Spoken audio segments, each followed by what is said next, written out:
Buenos días, mi nombre es Julio Ortiz Luquis.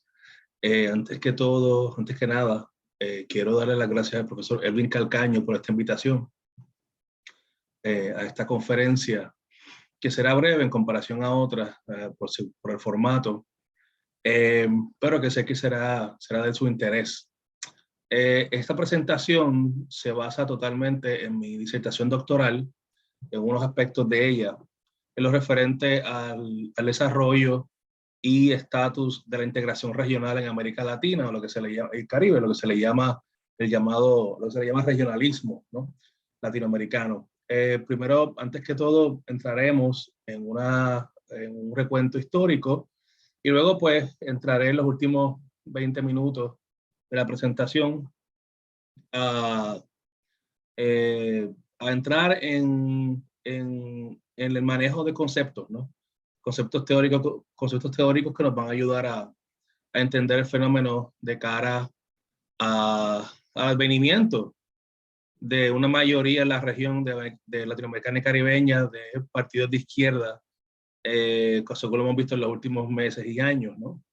La presidencia en Argentina, la presidencia, el gobierno argentino, el gobierno boliviano, con el MAS, más recientemente Petro en Colombia, y lo que se espera que va a ser a fin de año va a ser la victoria del PT, del Partido de los Trabajadores, pues augura una nueva era para el regionalismo, la integración regional de América Latina y el Caribe, de todos los estados, pero de la gran mayoría de los estados de Sudamérica, incluyendo, por ejemplo, Guyana, ¿no? Que es un partido de izquierda gobernando. Así que entraremos en esos temas. Yo sé que su curso ha sido más de teoría política y más de manejar conceptos de las ciencias políticas, pero creo que esta charla corta les va a ayudar a entender mejor lo que es la dimensión regional e internacional de la política latinoamericana y caribeña, en donde los gobiernos latinoamericanos históricamente han aprovechado ¿no? para elaborar unas imágenes sobre ellos mismos.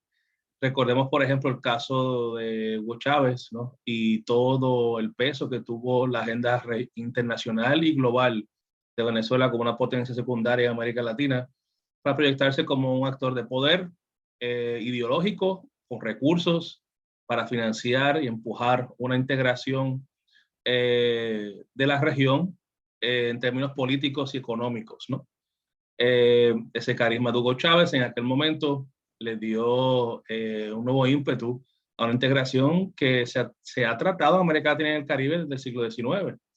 Recordemos, en 1826, el Congreso Anfictiónico de Panamá, entonces Simón Bolívar trató de forjar esa unión continental, y desde entonces, principios del siglo XIX, se ha tratado de articular primero una idea de región y de identidad y de intereses comunes, hasta llegando a final del siglo XX, en donde se trató de articular una unión regional más en lo mercantil, como reacción a la globalización, y ya, como vamos a ver la presentación, a partir del siglo XXI, América del Sur sobre todo, pero también el Caribe, con sus experimentos del CARICOM y también la Organización de Estados del Caribe Oriental, se adentraron en lo que es la integración y coordinación política, ¿no?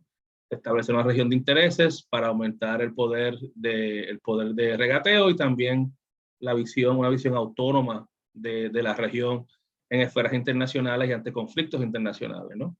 Entonces, vamos a hacer ese recuento y vamos a entrar en las discusiones, ¿no? Que les comenté, vamos a hacer al final. Lo voy a presentar, le voy a enseñar una presentación corta, en un momento.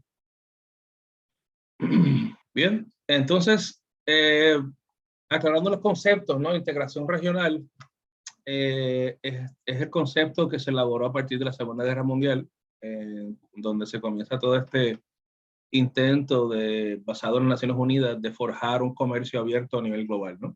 Y la presunción era que más cercanías regionales, que es toda una teoría liberal, ¿no? En las relaciones internacionales, que se presumía que una economía liberal abierta con gobiernos democráticos iba a preponder más a la paz y a la armonía entre estados y dentro de los estados. Un poco como reacción, ¿no? Al desastre de la Segunda Guerra Mundial y el auge del nazismo y el fascismo. Entonces se vio el comercio y ahí comenzaron la ronda de negociaciones según acordado en San Francisco en el 46, la ronda de negociaciones del Acuerdo General de Tarifas y Aranceles. Comienza esa negociación y continuó hasta principios del siglo XXI. Ya eso todo se ha articulado, ¿no? En lo que es la alianza, en lo que es el Acuerdo Transpacífico, lo que habrá quedado de eso, y otros intentos más de integración, de apertura comercial, pero que sabemos que a partir de la era de Trump, pues el proceso se ha subvertido, ¿no?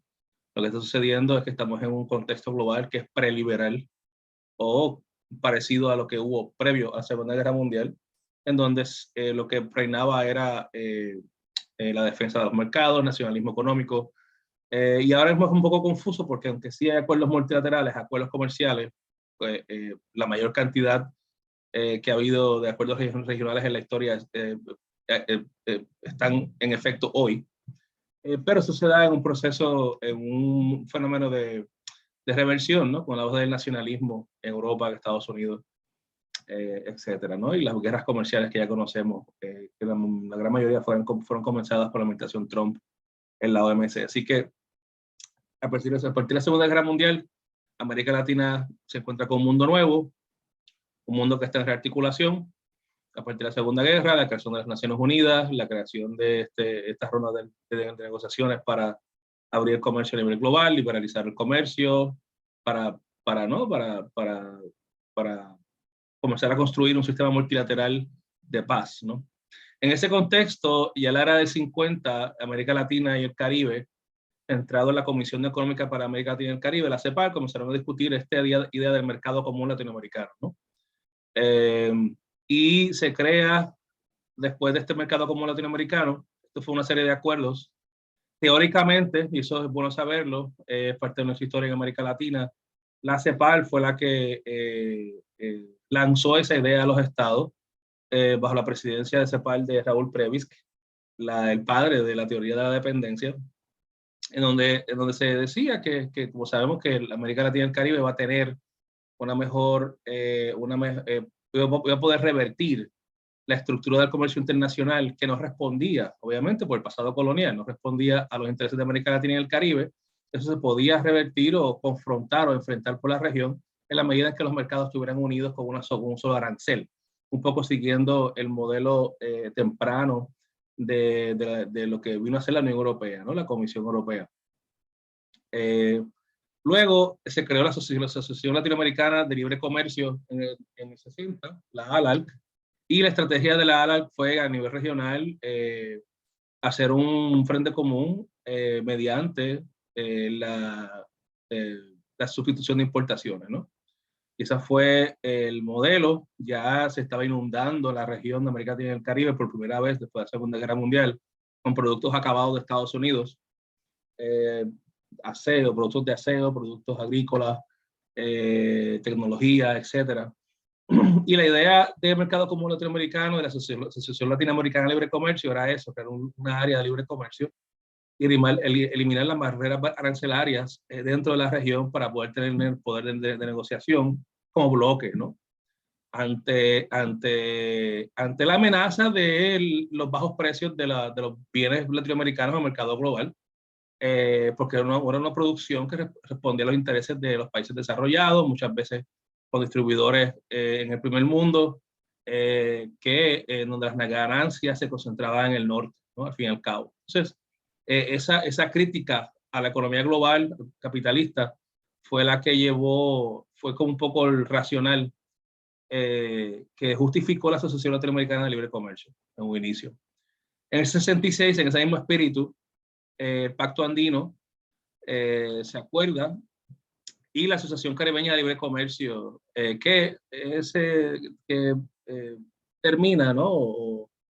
O su próximo paso fue el CARICOM, ¿no? En el 66, ante la marginalización de intereses de estados medianos y pequeños. Un problema que hubo en la Asociación Latinoamericana de Libre Comercio, en el Mercado Común Latinoamericano, fue que los países pequeños y andinos, sobre todo, no veían sus intereses representados en la organización.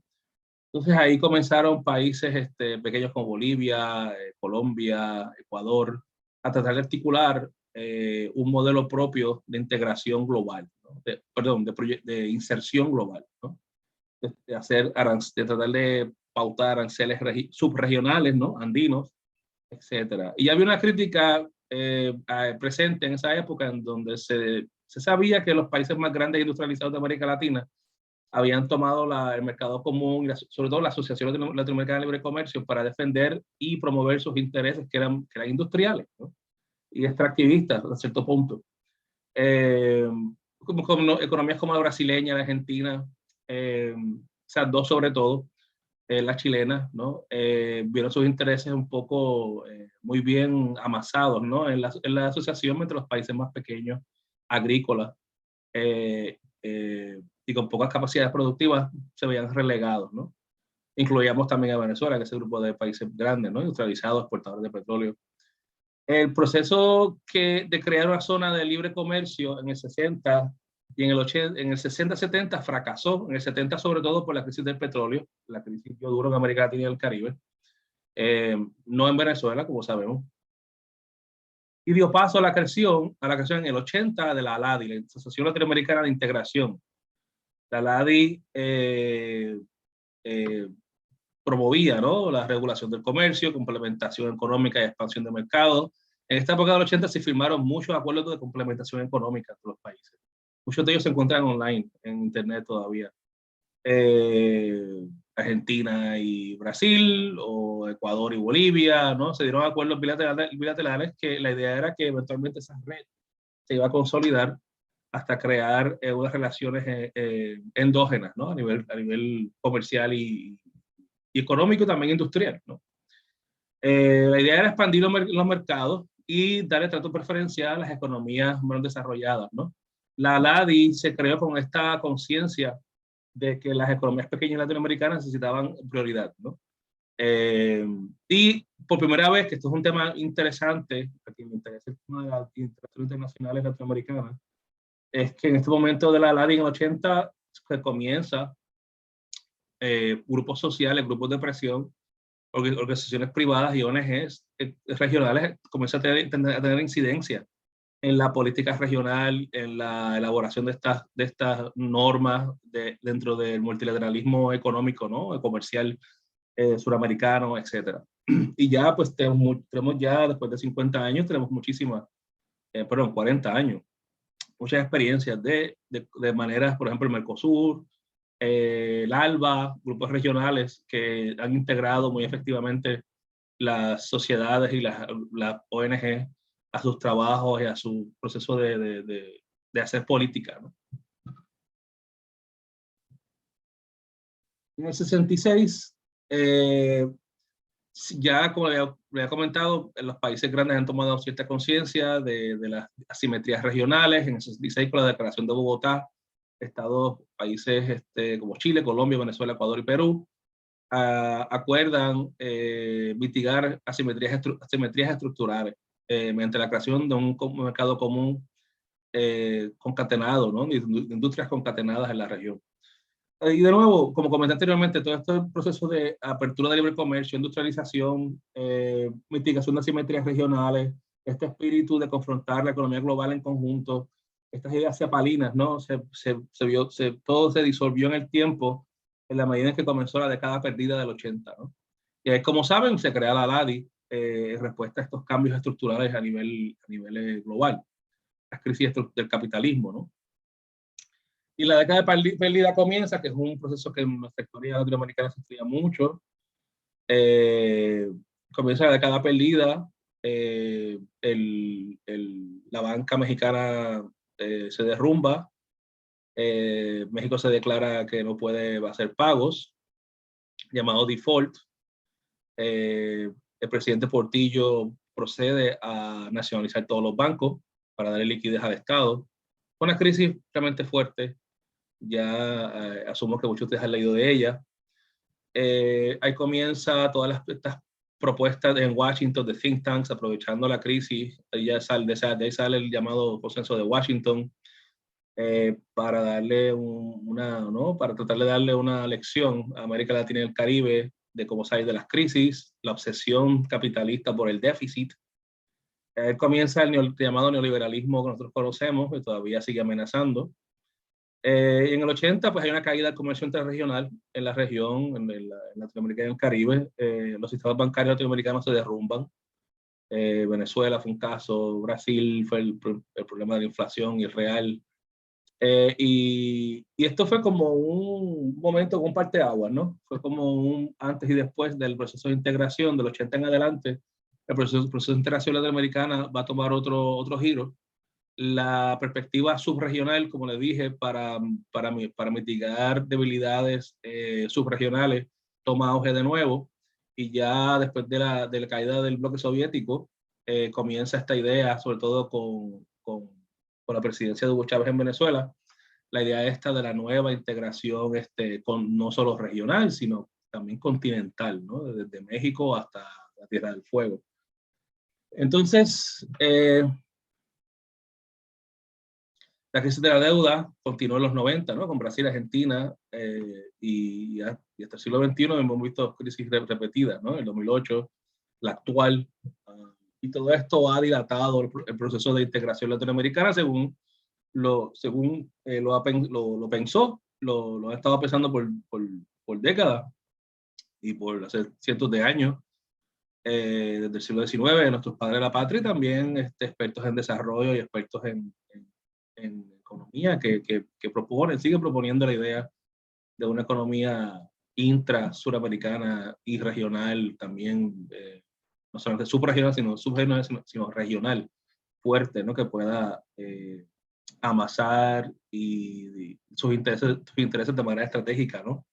Estados Unidos, en los 80, con la caída del bloque soviético, como sabemos, la transición de interés geopolítico, y comenzar a promover el liberalismo económico, el neoliberalismo, el desmantelamiento del Estado, como sabemos, ¿no? La receta neoliberal que se está viendo hoy, por ejemplo, o se trató de hacer en Chile hace un año. Eso desembocó en un último gobierno de Piñera, que desembocó en unas protestas masivas que duraron meses. La respuesta del pueblo en Ecuador, también, respuesta a acuerdos con el Fondo Monetario. Entonces, esto pues fue el asunto de Puerto Rico también, que está en deuda y tiene una junta de intervención fiscal del Congreso. Y en los 90 esto pasó, ¿no? Esto ya había pasado, como sabemos. El Fondo Monetario comienza a imponer lo que se le llaman, no sé si recuerdan, los acuerdos, ¿cómo se llamaban? Los préstamos condicionados, ¿no? Que se le impone a Jamaica, se le impone a México, intervención estatal. Y ahí se crea lo que es la OMC. Estados Unidos comienza a proponer el área de libre comercio de las Américas. Y desde el principio, la área del libre comercio de las Américas, recuerdo cuando fui a Cuba la primera vez, fue en el 92, 93, estaba la campaña a todo dar en la región en contra del ALCA. Y eso fue la propuesta de primero Bill Clinton, luego de George Washington, de Bill Clinton y George W. Bush, disculpen, de ampliar, ¿no? O abrir los mercados latinoamericanos a los intereses de los Estados Unidos. Se hace el NAFTA primero, como saben, y luego el ALCA, siguiendo ese modelo. Y el modelo de NAFTA, pues, el experimento anterior al NAFTA fueron estos acuerdos bilaterales, ¿no? Entre México y Estados Unidos, para establecer maquilas en la frontera, para poder lidiar con el tema de la migración, etcétera. Eso fue muy exitoso relativamente. Y luego del fin de la Guerra Fría, pues facilitó la expansión de esta idea, de que una idea, ¿no? de una idea que surge de think tanks y de los grandes intereses de los Estados Unidos de expandir comercio y expandir también la influencia de Estados Unidos económica, ¿no? a nivel global, ¿no? tomando en cuenta que sabemos que las multinacionales más grandes, ¿no?, están en Europa y en Estados Unidos, sobre todo en Estados Unidos, ¿no? En ese contexto de expansión del libre comercio y de la desregularización y el desmonte del Estado, la CEPAL, la Comisión Económica para América Latina, plantea el regionalismo abierto, que era básicamente dejar atrás la vieja política de sustitución de exportaciones y regulación comercial. Como sabemos, había sido la punta de lanza del desarrollo regional económico desde los 60, y pasar a la desregulación económica y la liberalización comercial, ¿no? Y todo esto era todo con la OMC. Y esta obsesión con crear ese sistema global perfecto, abierto, que de nuevo, la visión liberal, que iba a propender a la paz. Y eso ha sido muy cuestionado, no siempre estados liberales con economías abiertas y perfectas y estados hechos a la europea no siempre van a propender a la paz, y tenemos el mejor ejemplo de Estados Unidos en la segunda mitad del siglo XX, y también tenemos el ejemplo de Donald Trump, ¿no? El nacionalismo se ha visto que surge de las disfuncionalidades, sale de las frustraciones, de las cosas que no sirven en esa economía liberal abierta, ¿no? Entonces, no todo redunda en paz, según se pensó, no todo liberal, no todo lo abierto redunda siempre en paz, es mucho más complejo, ni económica, ni política, ni social. Y muchas veces se ha comprobado que es todo lo contrario. Así que pero la separa en este contexto de los 90, la apertura de mercados, propone, sobre todo al Caribe y también al resto de América Latina, lo que se llama el regionalismo abierto, que fue liberalización, ¿no? La región incluirse o sumarse a la proceso de liberalización comercial mediante esquemas subregionales, subregionales de libre comercio, ¿no?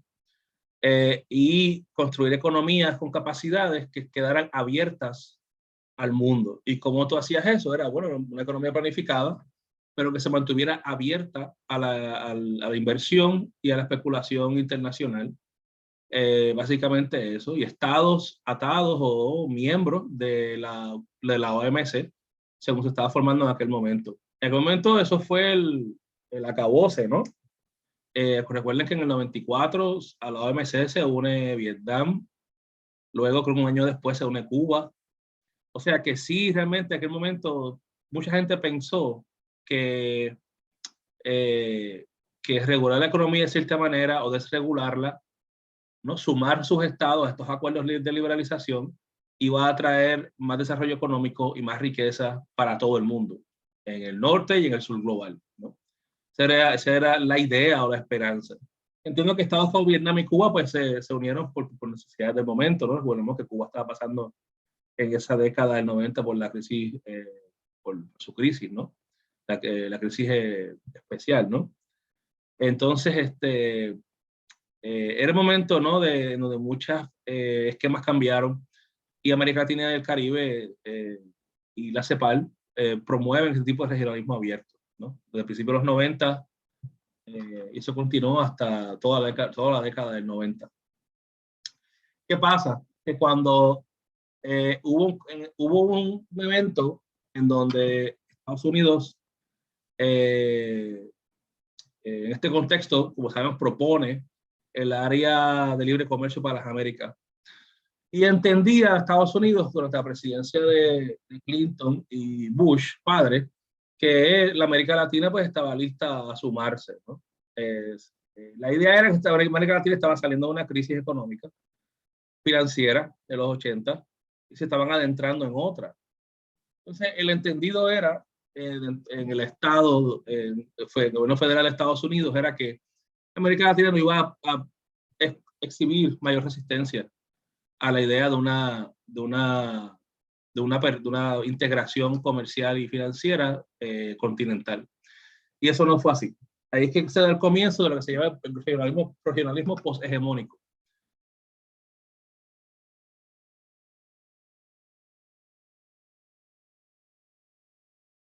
Bueno, tomando en cuenta que lo estaba compartiendo la presentación en un segundo.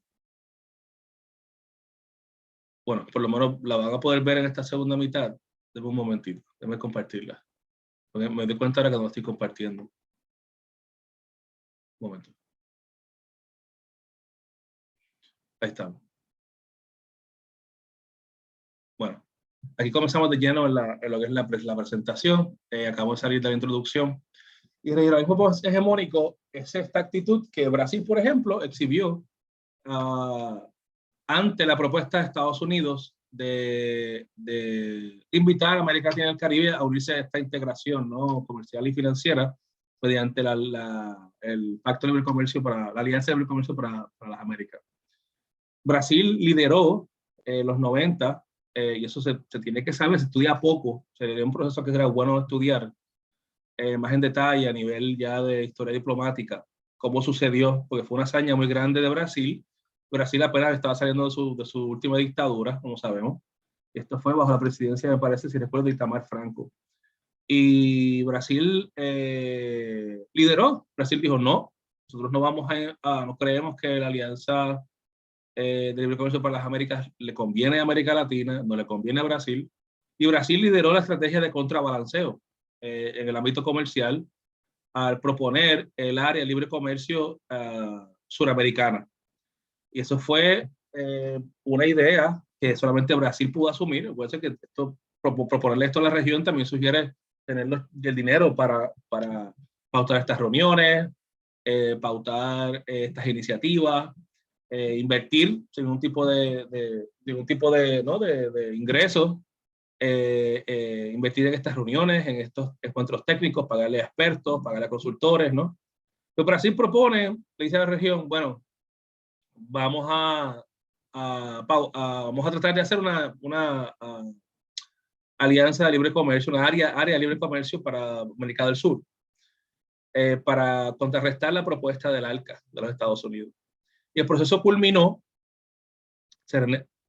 todos los países, básicamente en América del Sur, en esos 10 años, después de muchas reuniones, acordaron básicamente eliminar la gran mayoría de los aranceles. Incluso creo que todavía esos acuerdos están en pie y aranceles fueron eliminados totalmente en la mayoría de los productos a nivel intrarregional. Ahora, el problema que América Latina siempre ha tenido, sobre todo Sudamérica, también Centroamérica y el Caribe, es que sí, los países de Sudamérica en este contexto abolieron los aranceles, la gran mayoría, casi todos entre ellos, pero la contradicción aquí es que el flujo comercial es norte-sur, ¿no? Y es del sur al norte. Entonces, sí, se eliminaron aranceles en ese sentido, pero el grueso del comercio internacional de los países de América Latina y sobre todo de América del Sur no es entre ellos mismos, es con Estados Unidos o con China. Entonces, estos acuerdos se firmaron, ¿no?, sin tener un plan claro de cómo se iba a revertir o cambiar estos flujos comerciales o algún tipo de estrategia de inversión intrarregional sistemática. ¿Verdad? Que es muy difícil, ¿no? Cambiar o transformar estos flujos comerciales que ya se han establecido de manera histórica, ¿no?, con países en Europa, con Estados Unidos. Entonces, ese es el fenómeno, ¿no? América Latina y el Caribe, en cuanto a integración comercial, no, lo más que ha llegado es a un 23-24%, y fue en el periodo entre la Primera y Segunda Guerra Mundial, periodo entre guerras. Precisamente por eso, porque el norte estaba en guerra. Pero el comercio intrarregional sigue palideciendo frente al comercio que existe hoy entre América Latina, sobre todo Sudamérica y Estados Unidos, Sudamérica y China ahora, la nueva potencia comercial, ¿no? Ya no tan nueva. Entonces, estas dinámicas que se crearon por la Asociación Latinoamericana de Libre Comercio, Asociación Suramericana de Libre Comercio, el área suramericana de libre comercio. Esto culminó en la creación de la Comunidad Suramericana de Naciones, que tuvo como antesala también la reunión de los cumbres de los presidentes, y se puede decir que las reuniones hacia un área de libre comercio de América del Sur culminó en lo que fue la reunión de los presidentes, vamos a ver eso pronto, y luego la creación de la Comunidad Sudamericana de Naciones y luego la UNASUR, ¿no?, en el 2007. O sea, que esto fácilmente fue un proceso, si contamos el proceso del área de libre comercio de América del Sur, es un proceso que comienza en los 90, ¿no? No fue realmente una idea de Venezuela o de Brasil o de México. Esto fue un proceso largo que América Latina eh, ¿no? Impulsó como conjunto. Sí hubo personas carismáticas y estados que tenían esta idea más clara, pero la realidad es que la región de América del Sur ya estaba en su rumbo a tener algún tipo de integración cercana que culminara como algo, como lo que sucedió, que fue UNASUR. Y vamos a hablar más de UNASUR pronto. Y en el 2007 vamos a ver que Venezuela propone una unión energética y política, que eso realmente les rompió todos los esquemas a teóricos de la integración, a otros estados que habían propuesto otro tipo de integraciones como México, Brasil.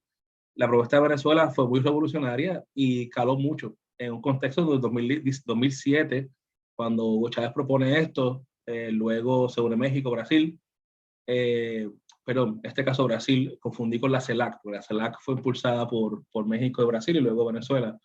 Pero UNASUR se unió Lula luego, pero la idea de UNASUR, según la propuso Chávez, se propuso, la siguió Lula luego, y eso acaba en esta idea de una unión energética y política, la idea de que América Latina para integrarse tiene que integrarse políticamente primero para luego integrarse de otras maneras, cuando la lógica europea y la lógica de la empresa europea, como sabemos, es unir a los países de manera comercial, en asuntos financieros, para luego que esa bola de nieve siga, ¿no? Hasta una integración total, que es lo que Europa ha pretendido con la Unión Europea. Entonces, Chávez viró, ¿no? O Venezuela, diría, viró esas variables y él propone muy lógicamente, como lo acabo de explicar, el argumento de Venezuela en el 2007 fue, si esperamos a unirnos como región en una integración, una unión, ¿no? Desde lo comercial y económico nunca va a suceder porque nunca hemos estado unidos, hemos estado unidos en lo económico y financiero. Todo lo contrario, estamos muy separados. Entonces, ahí es que Chávez propone, si queremos integrarnos ahora, tiene que ser en lo único que tenemos control, o podremos tener control, que es en los recursos energéticos y desde lo político, ¿no? Haciendo ideas regionales para resolver temas locales, ¿no? Esa fue la idea básicamente de Venezuela en el 2007, que caló mucho y que permitió que UNASUR se desarrollara en un contexto en el 2007 donde la mayoría de los estados de América del Sur estaban a la izquierda, fuera de Colombia y Perú, pero el resto ya estaba hacia la izquierda. Luego se unió Paraguay con Lugo, que parece 2008 por ahí, 2009, y así siguió, ¿no? En el siglo XXI, la integración regional se ha reenfocado y alcanzado niveles de complejidad con las que coexisten de formas particulares, rediseños de esquemas abiertos de la década del 90, esquemas subregionales contrahegemónicos como el ALBA, la Alternativa Bolivariana para las Américas, un proyecto regional como el UNASUR, y otro cuasi hemisférico, que es la CELAC, ¿no? Que es continental y no incluye a Canadá y Estados Unidos, ¿no? Entonces, el siglo XXI latinoamericano, en términos de su integración regional, pues son muchos niveles. Hay gente que llama el bowl de espagueti, hay gente que le llama hay gente que le llama otros conceptos, pero hoy tenemos eso en América Latina y el Caribe. Hay una comunidad andina que, que se cambió el nombre, ¿no? De Grupo Andino a Comunidad Andina de los 90. Ahí está, con sus avances, ¿no? En términos de derecho regional, derecho andino, no tanto en lo económico comercial. Están los pactos de libre comercio, ¿no? Como sabemos. O sea, que es una región muy compleja en este tema, en esta idea de integrar a la región. Nuestra región es muy compleja. Y lo mismo pasa con África. Hay muchos niveles de integración, muchos tipos de integración y todos conviven en el mismo espacio geográfico, ¿no? Regional. Eh, y esto hace el tema muy interesante como área de estudio, pero también lo hace muy difícil en términos de política internacional, ¿no? De diplomacia, de cómo hacer política exterior, que lo hace muy complejo. Entiendo que, por ejemplo, en esta fiebre de integración que comienza en los 90, la República Dominicana hizo su subministerio, ¿no? De integración regional. Y todos estos cambios, pues más respondiendo, ¿no? A los cambios, a las reconfiguraciones regionales y también globales. Así que la región, como sabemos, se ha ido adaptando, pero es un tema complejo, es un tema complejo. Mucho sucede, y sucede mucho en las diplomacias latinoamericanas, que no se le da seguimiento a muchos de estos esquemas que son, ¿no? Que ya tienen mucha historia en el tiempo, ¿no? Entonces, como le comenté, las cumbres de presidentes comienzan en el 2000, como le dije, culmina las negociaciones, las rondas para el área de comercio, área de libre comercio suramericana, y ahí comienzan las cumbres de presidentes en el 2000, 2002, 2004. Así continúan dialogando temas sociales, de desarrollo humano. Ya sabemos que las Naciones Unidas ya estaba formulando en los 90 estas ideas de desarrollo humano, conceptos para enfrentar el subdesarrollo, seguridad humana, etcétera. Y ya en el 2005, como resultado de las cumbres de presidentes, se crea la cumbre de comunidad, la, la, la Comunidad Suramericana de Naciones, ¿no? Existe en el 2005-2006 como una comunidad, ¿no? Hicieron dos cumbres, ya era un espacio de coordinación de política exterior, diplomática, no política en cuanto a acuerdos concretos, ¿no? Sino duró muy poco. Y ya en el 2007, el presidente Chávez propone en la cumbre energética de Isla Margarita, esta fue propiamente la última cumbre de la Comunidad Sudamericana de Naciones, propone la creación de la UNASUR y también de un consejo energético como un cartel de energía suramericano. Yo recuerdo esa reunión, yo vivía en Venezuela en aquella época y impactó por lo menos mucho el país. Eh, Disculpen, al venezolano promedio le impactó la idea por los opiniones que vi en los periódicos y eso. Le gustaba que su país, ¿no?, fuera protagonista en estos temas. Y estas reuniones marcaron el paso del desarrollo institucional de un regionalismo de bloque en la UNASUR, ¿no? Con proyección internacional que habría de mitigar la dispersión política y la fragmentación regional, ¿no? La idea de todo esto era no solamente integrar las economías y a nivel fiscal estos asuntos a nivel regional, ¿no?, integrarlos o unirlos, sino crear un bloque identificable con personería internacional. O sea, eso significa que los estados deberían, por primera vez, al menos a nivel regional, los parlamentos nacionales debían de darle la autoridad e incluir a sus estados en esta membresía de lo que se va a llamar UNASUR, Unión de Naciones Suramericanas. Muy bien. Como les decía, y ya en la primera cumbre de la cumbre de presidentes, 31 de agosto al 1 de septiembre del 2000, en Brasilia, se crea la iniciativa de integración regional suramericana, IRSA, integración física. Y hasta hace unos años estaba funcionando. Me parece que todavía, la impresión que tengo, que hay construcciones que se han dado en ese marco que se están desarrollando todavía. Y en la primera cumbre se comparte esta idea de seguridad multidimensional y un acercamiento post-liberal al tema de desarrollo, ¿no? En esta cumbre los países acuerdan de que la integración del desarrollo no pasa necesariamente por una economía de mercado, no tiene que pasar necesariamente eh, por un achicamiento del Estado, y que la seguridad no solamente es económica, ¿no?, sino que hay seguridad, ¿no?, cultural, defensa, por ejemplo, el tema de la seguridad pública, eso que remite al concepto de seguridad humana, ¿no? La seguridad no solamente militar, sino alimenticia, ¿no?, física, emocional, educativa, ¿no? Entonces se comienza a elaborar estos consensos ya pues, comenzando el siglo XXI. La segunda cumbre de 26-27 de julio de 2002 en Guayaquil, Ecuador, se estudiaron las bases para la conformación de un espacio suramericano solidario, cooperativo, enfocándose en el debate principal de la necesidad de reducir la vulnerabilidad internacional de los estados suramericanos, ¿no? La tercera cumbre, en 2004, en Cusco, se firma la Declaración de Cusco y se establece la Comunidad Suramericana de Naciones, como le explicaba. El objetivo de la comunidad era con objetivos de unión de naciones con entidades políticas comunes, integrarse como una comunidad. La Declaración de Cusco fue el primer paso para establecer la institucionalidad regional basada en la coordinación política. Recordemos que esto es muy revolucionario en el punto dentro del tema de la integración regional, porque la integración, según la había propuesto Europa, había sido, ¿no?, una integración de recursos, integración a nivel diplomático, etcétera, ¿no?, financiera, arancelaria sobre todo. Y la Declaración de Cusco ya a nivel, la primera vez que a nivel regional se propone esa necesidad de integrar políticamente o coordinar políticamente los estados para lograr esa unión regional, ¿no? Y como le dije, la Cumbre Energética de Isla Margarita 2007 es un punto y aparte en la integración política de América Latina y el Caribe. Y Venezuela lideró el cambio a UNASUR, el cambio de nombre de la comunidad a la unión, ¿no?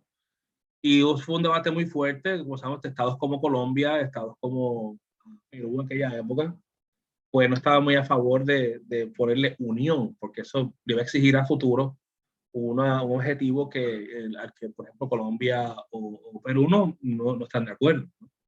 Que sugeriría reducir soberanía nacional para crear una unión suprarregional en algunos temas, ¿no? Y otros estados que estaban dispuestos a hacer esa exploración, la gran mayoría de los estados estuvieron de acuerdo de cambiarle el nombre y así fue. Se cambió de comunidad a Unión de Naciones Suramericanas y se propuso un primer Consejo Energético Sudamericano.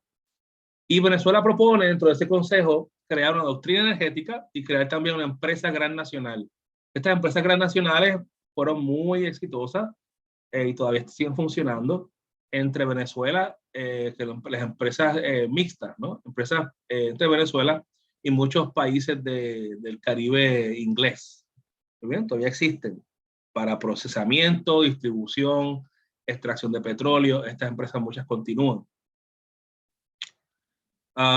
Y Venezuela instaura en el 2007 como un pilar de la integración el requerimiento de la integración energética, ¿no? Y la integración energética ante la propuesta de Brasil, que ya había comenzado con la creación del IRSA, que lo comenté anteriormente, en el 2000, la iniciativa de integración regional suramericana, que era integración física de carretera, básicamente, y comienzan estas dos ideas a competir en el espacio regional, ¿no? La idea venezolana de integrar la región, hacer un OPEP suramericano, imponer los precios al comercio internacional, bajar los precios de los recursos energéticos a nivel regional, bajarlos a lo más mínimo, establecer aranceles comunes externos, ¿no? Lo que es la producción energética. Y comienza Brasil también, ya en este punto, a proponer su integración física. Y Lula siempre defendió esta idea ante Hugo Chávez de que cómo se va a transportar energía si no hay carreteras por los de transportarla, ¿no?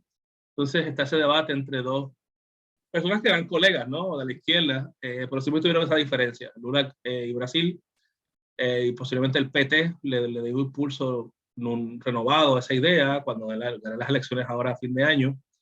Ese ímpetu a la integración física de la región, ¿no?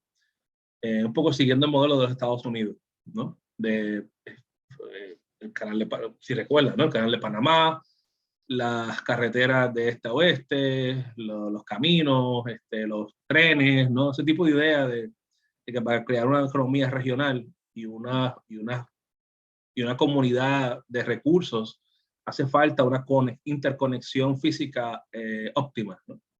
Esa es la idea. Creo que las dos ideas no están en conflicto, pero bueno, eran perspectivas distintas, dos políticas exteriores distintas.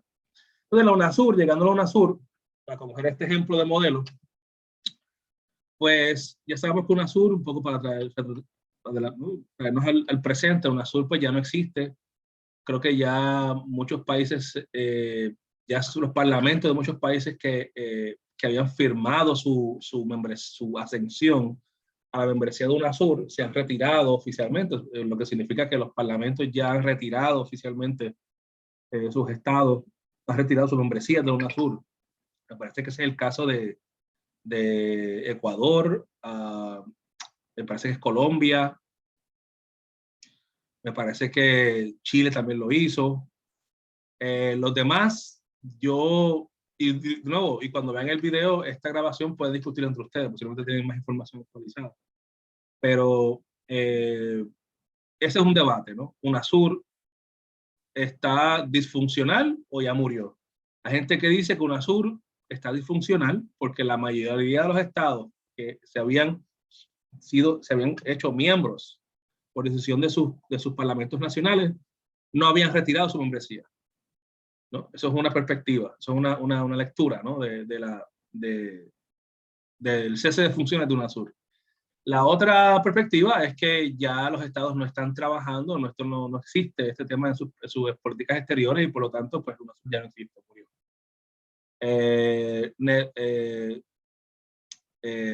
Deltef Nolte, de alemán, latinoamericanista, escribió un ensayo, creo que hace una semana, sobre esto.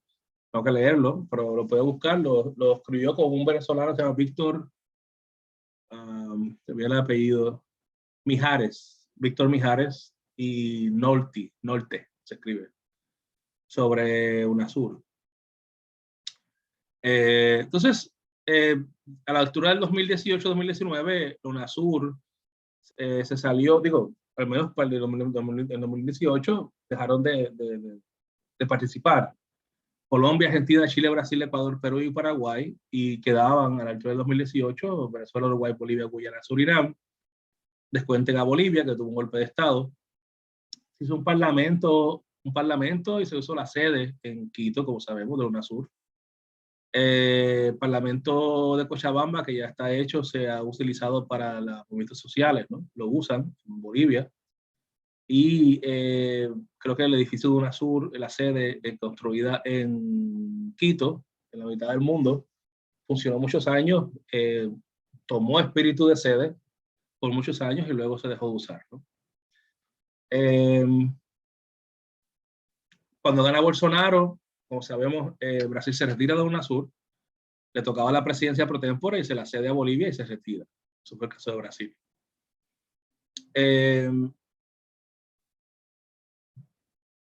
Esto es como unas características generales de UNASUR, ¿no?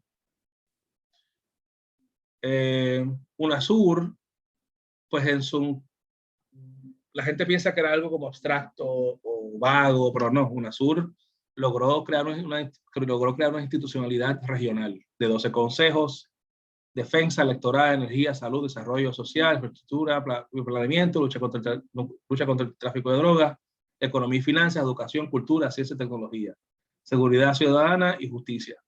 Entonces, todos estos consejos se reunían anualmente y no era cualquier persona que mandaban a estas reuniones, eran los ministros de cada uno de estos ministerios de los países miembros. Los ministerios el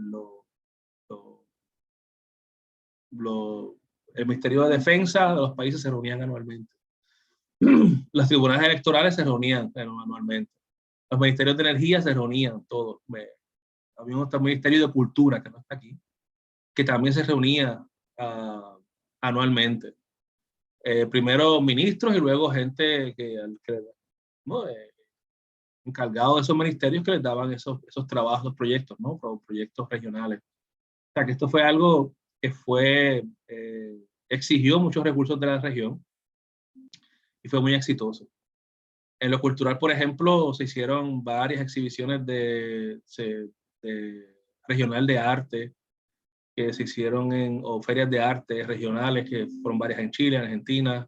Se hizo el Consejo de Defensa Suramericano, que hicieron unas oficinas de planeamiento e investigación en defensa y seguridad, con sede en Buenos Aires. Y estos consejos cada uno tenía sus países líderes, ¿no? Defensa era Chile, Argentina, en la energía era Venezuela, Brasil, Ecuador, Bolivia.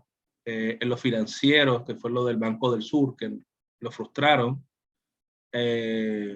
Incluso países de la izquierda no estaban muy de acuerdo con la idea de un banco suramericano. Por ejemplo, Argentina nunca estuvo muy de acuerdo. Pero el Banco del Sur, ahí estaban, ¿no? Los funcionarios de todos los países. Y bueno, vamos a ver las diferencias que surgieron luego. Entonces, dentro de UNASUR se dio este proceso de balanceo institucional. Balanceo institucional es un concepto que existe en la teoría del poder dentro de las relaciones internacionales. Y el balanceo institucional es un concepto que explica el poder ejercido y el liderazgo de manera no violenta o no militar, ¿no? Es lo que le llaman soft power.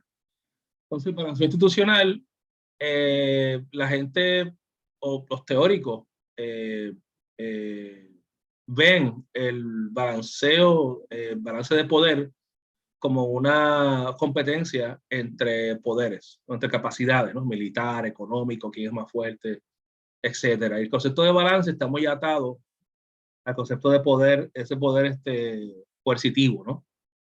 Pero el concepto de balance institucional rompe con esa idea y propone el balanceo no como un ejercicio de poder, pero como un ejercicio de liderazgo.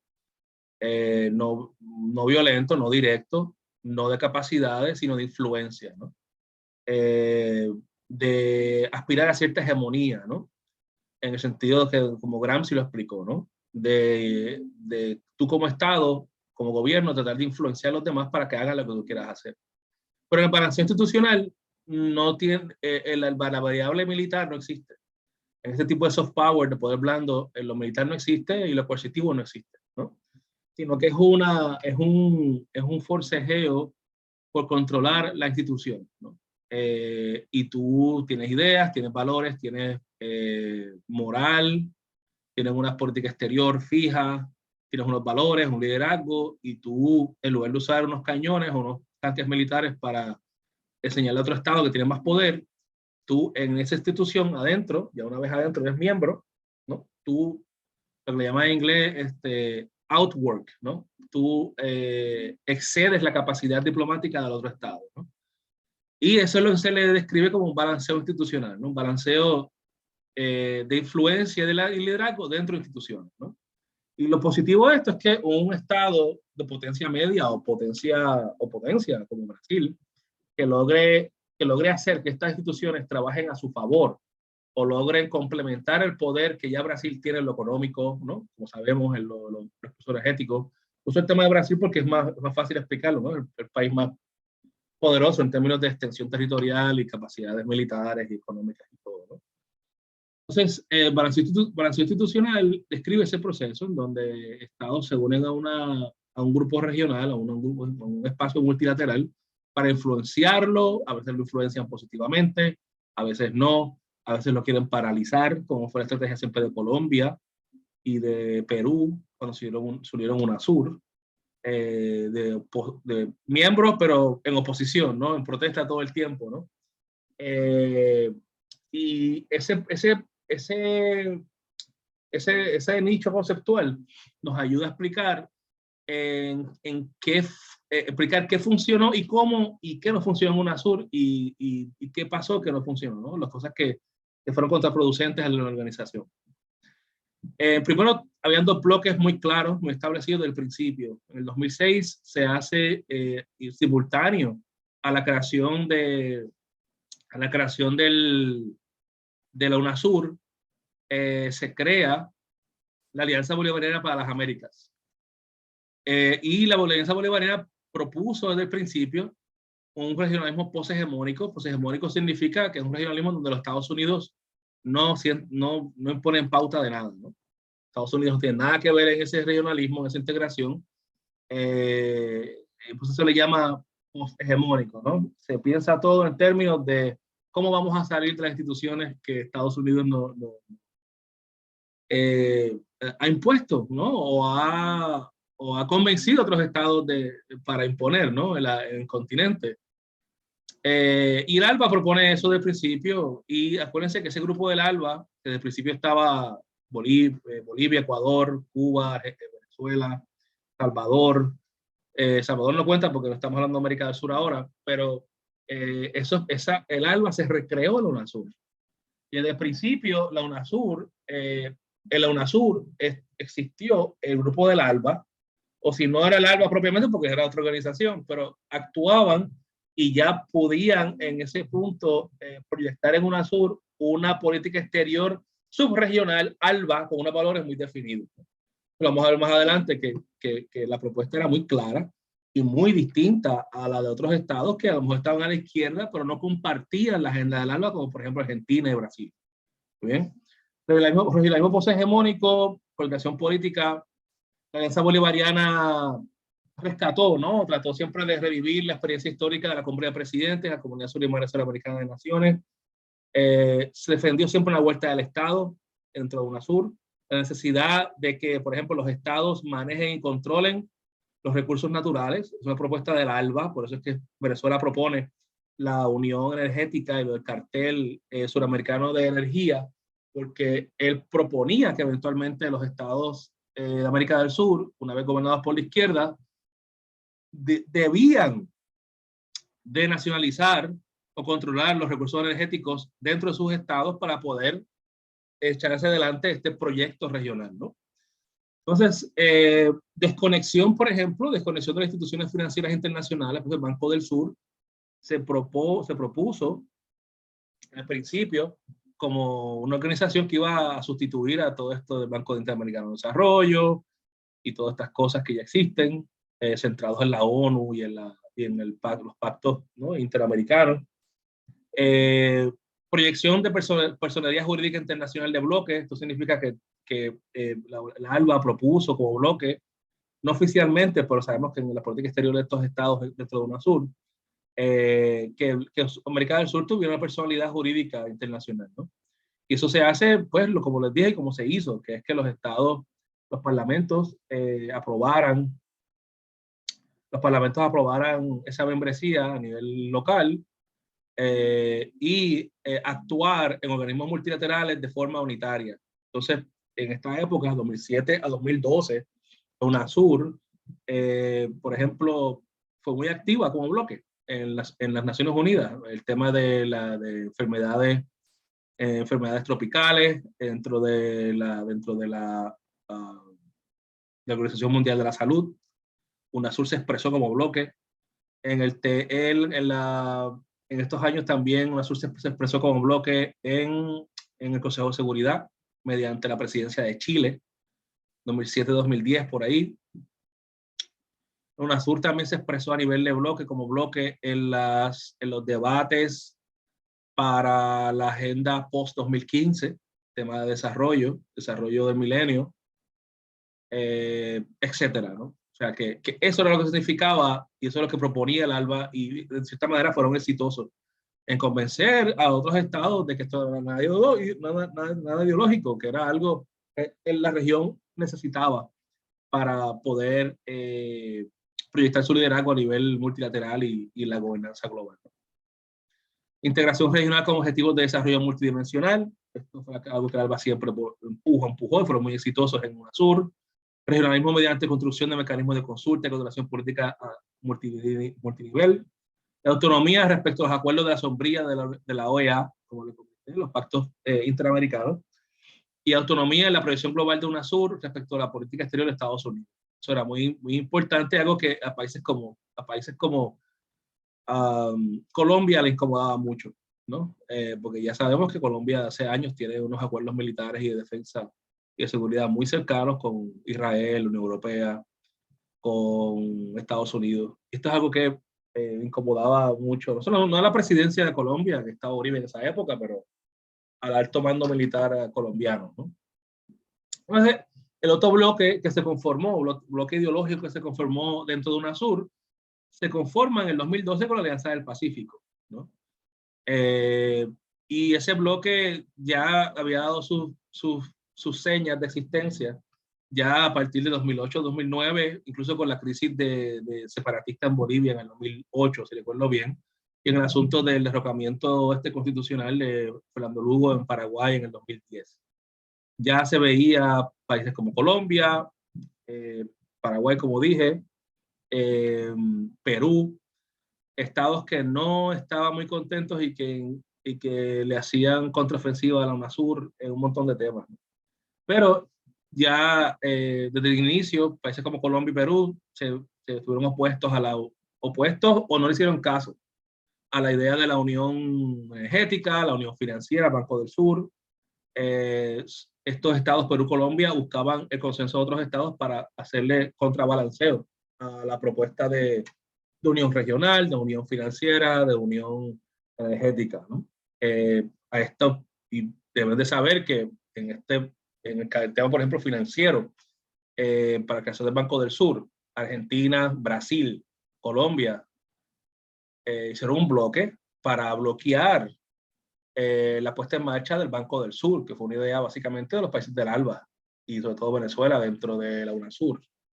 Entonces, un poquito nos rompe un poco los conceptos que tenemos de izquierda, porque en ese momento, pues, Brasil estaba a la izquierda, Argentina estaba a la izquierda, pero en estos temas sus políticas exteriores no complementaban muy bien con estas ideas que eran bastante, pues, progresistas a nivel regional.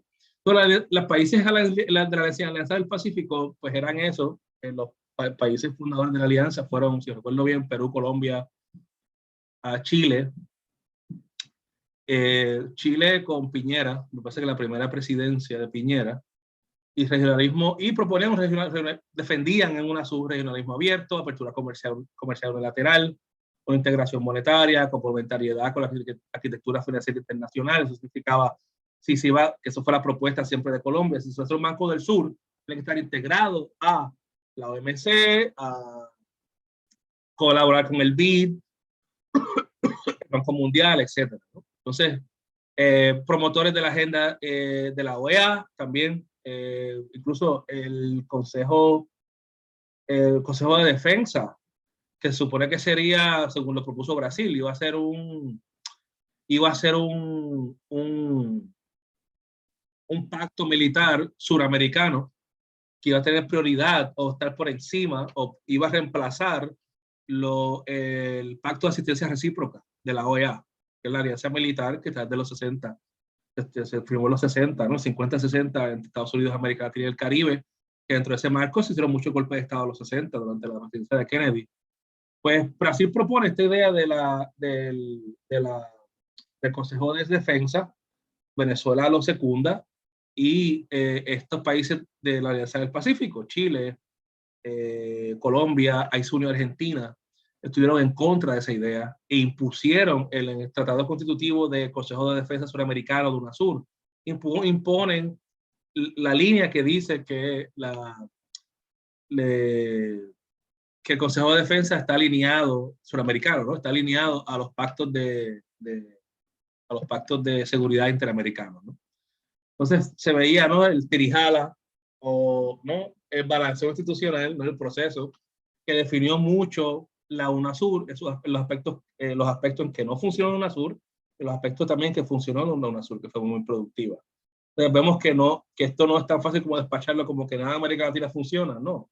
Funcionó muy bien dentro de todas estas diferencias, ¿no? Y este balanceo constante permitió que UNASUR viviera cierto tiempo hasta que no pudo sobrevivir el radicalismo de derecha, que fue cuando gana, me había pedido el presidente peruano, después de Llanta Humala, Uribe, ¿no? En UNASUR no estaba lista para eso.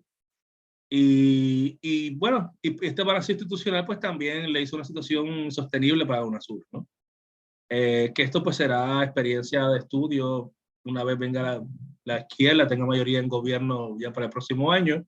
Toda esta experiencia se debe de estudiar y se debe de remirar este acervo histórico para ver qué funciona, qué no funcionó, y qué no repetir y qué no repetir, ¿no? Pues le comenté, ¿no?, que el Banco del Sur se unió Brasil, Colombia, Argentina y Chile. El Banco del Sur quedó, el edificio está ahí en Caracas, nunca se usó. Esto iba a ser una instancia de la UNASUR. Y Brasil, Colombia, Argentina y Chile siempre estuvieron en contra del Banco del Banco del Sur, porque básicamente querían hacer un banco con la estructura y lógica y objetivos de un banco, pues, capitalista, como el Banco Mundial, ¿no? En donde, por ejemplo, Argentina y Brasil defendían que los países, ellos, que eran los que más iban a dar dinero, debían tener más poder de votación, ¿no?, en las decisiones del Consejo. Bolivia, Ecuador y Venezuela decían que eso era antiético, ¿no? Antiético y injusto para los países, pues, que van a tener un voto, pero no van a tener tantos recursos como Argentina, Brasil o Chile o Colombia para financiar el banco. Entonces Brasil proponía también enfocar los préstamos a los estados desde este banco enfocados en la arquitectura física. Entonces, Venezuela decía, por eso, ok, bien, pero vamos también a darle igual prioridad a los proyectos energéticos. Y dentro de estas diferencias, pues el banco nunca funcionó. Se contrataron expertos legales, consultores, para ver si se podían lijar estas asperezas y no se pudo. El resultado es que el banco quedó inoperante. El Consejo de Defensa Suramericano, Chile y Argentina ya tenían una alianza militar que se comienza durante la dictadura, y luego de la dictadura esa alianza militar se reconfiguró para un poco los estados, el Estado chileno, el Estado argentino, tratar de los civiles y el Estado un poco darle otra función al ejército, a los militares, en otro tipo de alianza. Y Chile y Argentina dominaron el tema, y como les dije, la sede del Consejo de Defensa era en Argentina. Y el Centro de Investigaciones Militares era esto, lo que existe en Buenos Aires. Así que la propuesta de Brasil y Venezuela de proponer una doctrina de defensa común no fue posible. O sea, Argentina y Chile lo bloquearon, y lo más que se pudo hacer con eso fue este centro de investigaciones e intercambio de logística. Se hicieron reportes, se hizo un sistema de intercambio de compras militares, que eso fue sin precedentes en América del Sur. Compras militares que se hicieran con cada país, y se iba a dar toda una fuente de datos donde todos los países iban a ver las capacidades militares del otro, ¿no? Etcétera. Esto, por ejemplo, el Consejo de Defensa quedó natimuerto en comparación a lo que se quería inicialmente, pero por ejemplo la alianza, las prácticas que hace el Comando Sur de Estados Unidos con los ejércitos de América Latina y el Caribe, pues sigue intacto, se ha hecho por ya 50 años, prácticas y ensayos que hacen en Centroamérica, eso es constante. O sea que un poco se ve las prioridades de algunos estados suramericanos, pues son muy claras y no están en línea con esta idea de la integración regional.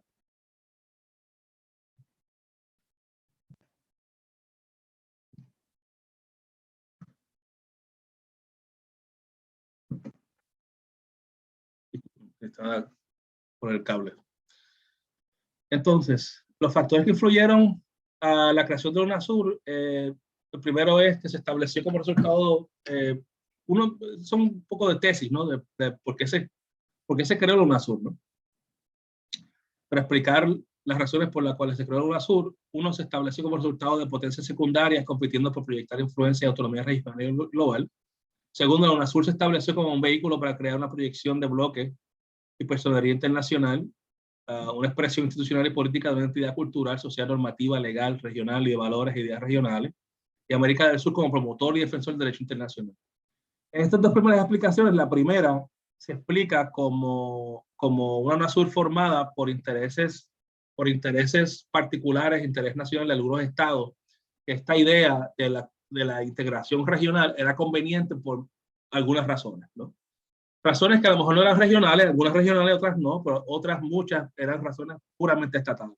Por ejemplo, se dice que, no se dice, sino que de hecho lo que sucedió fue esto, era que en 2007-2008 Venezuela descubre la franja petrolífera del Orinoco, la reserva petrolera más grande del mundo, pero no tiene las capacidades de extracción ni de exploración.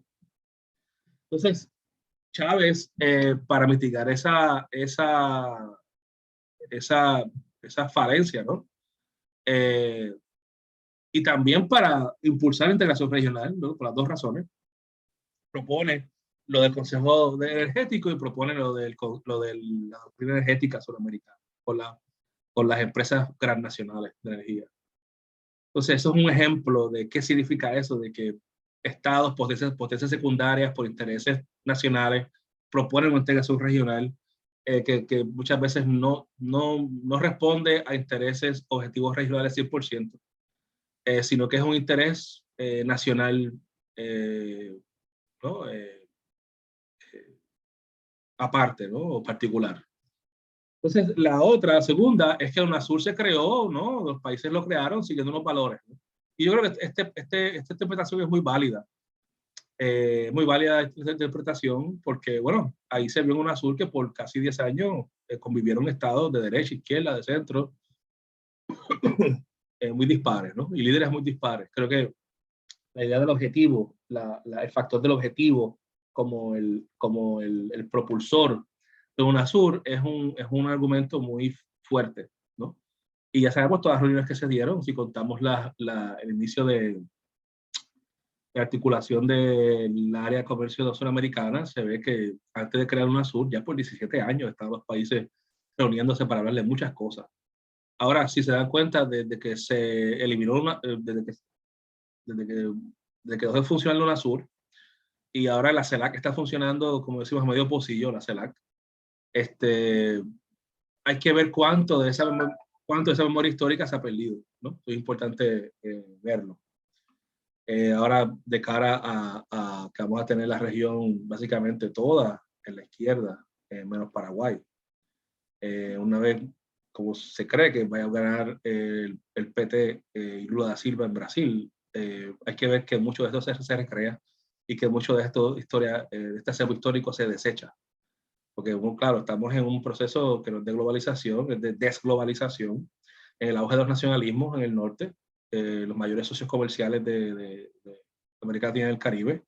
Está el eje de China, está Rusia como bisagra, Estado bisagra, que no tiene la potencia de China, pero tiene una influencia en América Latina en unos estados importantes. Entonces, esta integración que se vaya a dar a partir del año que viene, ya con el liderazgo de Brasil, en la izquierda, hay que ver cuánto se adelanta, cuán rápido, entonces, en esta integración regional, y qué de esta memoria histórica se va a preservar, replicar o desechar, ¿no? Y la otra, la última, y con esto termino, la UNASUR como resultado de una configuración de cierta correlación de fuerzas sociales y domésticas, metas de desarrollo, presiones estructurales que forjaron una institucionalidad particular. UNASUR como un complejo de seguridad regional, una UNASUR como un mecanismo de gobernanza regional. Esta tercera perspectiva de razones por qué UNASUR existió es también muy persuasiva, ¿no? En el sentido de que sí, o sea, yo creo que esto tiene mucho que ver con el curso que ustedes han tomado este semestre. Sí, la integración es algo que tiene que ver con diplomacia, con políticas exteriores, pero también la UNASUR y también es el caso del Mercosur. O sea, esto hubiese sido imposible sin que la izquierda hubiera ganado, o por lo menos partidos nacionalistas ganado en estos países suramericanos. Hubiese sido imposible hacer UNASUR sin Chávez allí, o sin Kirchner, o sin Evo Morales, o sin Lula da Silva. ¿Y quién llevó a esa gente al poder? Bueno, los, los movimientos sociales que rompieron con los sistemas bipartidistas o de los partidos que plagaban América del Sur hasta los 90.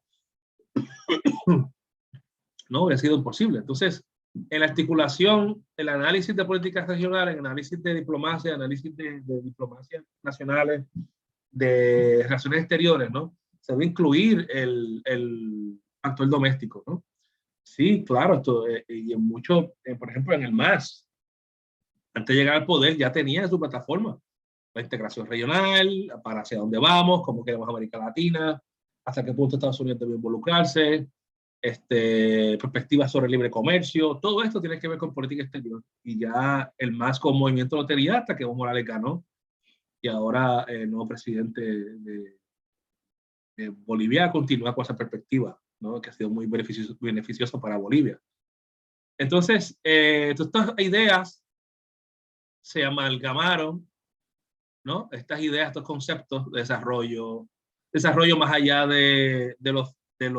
desarrollo más allá de lo comercial, seguridad más allá de lo militar,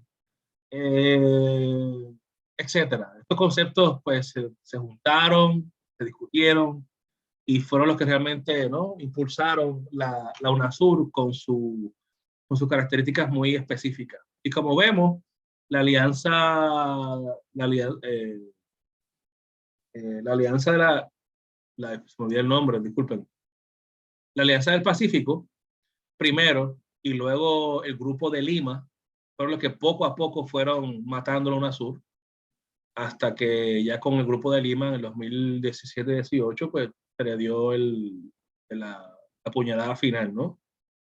El Grupo de Lima logró paralizar la CELAC, el Grupo de Lima paralizó UNASUR, fueron muy efectivos de la derecha, sin ningún tipo de propuesta, todo era la agenda anti-Maduro, bueno, eso pasa, ¿no?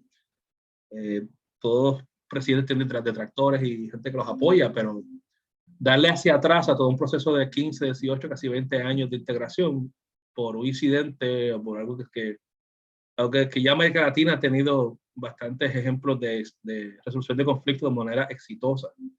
O sea, que el Grupo de Lima realmente fue una manera de matar el proceso de integración y obviar esfuerzos exitosos de resolución de conflictos que tenemos en la región muchísimo, desde el Grupo Contadora hasta el liderazgo de Leonel Fernández en la crisis ecuatoriano-colombiana del 2010, me parece, que ahí se reunió este grupo de Río en Santo Domingo y resolvieron.